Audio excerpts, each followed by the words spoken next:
School నుంచి రాగానే పిల్లలకి స్నాక్‌లాగా అయినా సరే, మధ్యాహ్నం లంచ్‌లోకైనా సరే, ఈవినింగ్ డిన్నర్ రసమన్నంలో నంచుకోవడానికైనా సరే, అద్భుతంగా ఉండే ఈ పెప్పర్ చికెన్ ఫ్రై రెసిపీ చాలా సింపుల్ మెథడ్‌లో చూపించబోతున్నానండి. ఈ వీడియో చివరి వరకు తప్పకుండా చూడండి.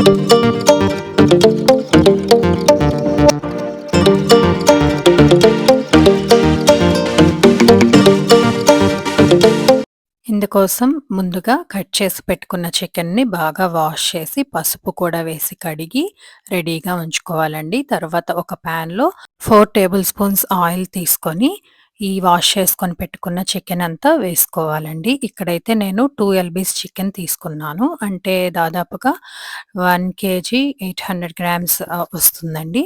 ఆ క్వాంటిటీ చికెన్‌కి ఒక 4 టేబుల్ స్పూన్స్ ఆయిల్ తీసుకోవాలి. ఇదంతా కూడా మీడియం ఫ్లేమ్‌లో వేయించుకోవాలండి. తర్వాత ఇందులో వేసి ఇది కలుపుతూ ఉండంగానే మనకి చాలా వాటర్ అయితే ఊజ్ అవుతుంది. మనం ఇంకా వాటర్ ఏమి ఎక్స్‌ట్రా యాడ్ చేయక్కర్లేదు. ఇందులో నేను ఎటువంటి ఉల్లిపాయ, చిన్నుల్లిపాయ కూడా యాడ్ చేయకుండా చాలా బాగా టేస్టీగా ఉండే ఫ్రై అయితే చూపిస్తున్నానండి.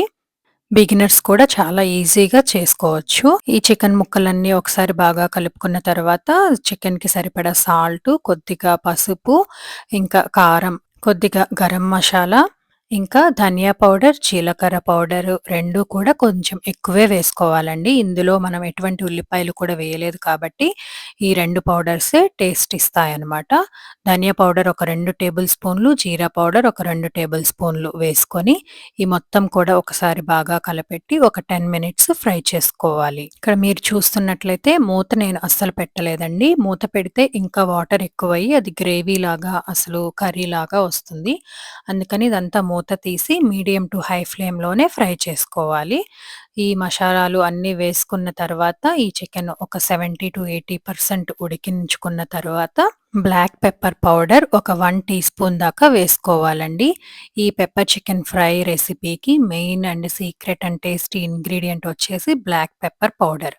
ఈ బ్లాక్ పెప్పర్ పౌడర్ వేసుకొని ఒక 2 మినిట్స్ ఫ్రై చేసుకున్న తర్వాత స్లైసెస్ చేసుకున్న గ్రీన్ చిల్లీస్ ఇంకా ఒక హ్యాండ్‌ఫుల్ ఆఫ్ కరివేపాకు అన్నీ వేసుకొని, ఇంకా ఒక 1 స్పూన్ ఆయిల్ వేసేసుకొని, ఇవన్నీ బాగా కలుపుకొని, ఇంకొక 2 మినిట్స్ ఫ్రై చేసుకుంటే, చాలా టేస్టీగా, ఈజీగా, ఇన్‌స్టంట్‌గా అయిపోయే పెప్పర్ చికెన్ ఫ్రై అయితే రెడీ అవుతుందండి. దీన్ని వేడిగా సర్వ్ చేసుకొని తింటే చాలా బావుంటుంది. అన్నంలోకి కూడా సూపర్‌గా ఉంటుంది. ఈ రెసిపీ మీరందరూ తప్పకుండా ట్రై చేసి ఎలా ఉందో కామెంట్ చేయండి. ఇంకా మన ఛానల్‌ని ఎవరైనా కొత్తగా చూస్తుంటే సబ్స్క్రైబ్ చేసుకొని మీ ఫ్యామిలీ అండ్ ఫ్రెండ్స్ అందరికీ షేర్ చేయండి. Thank you.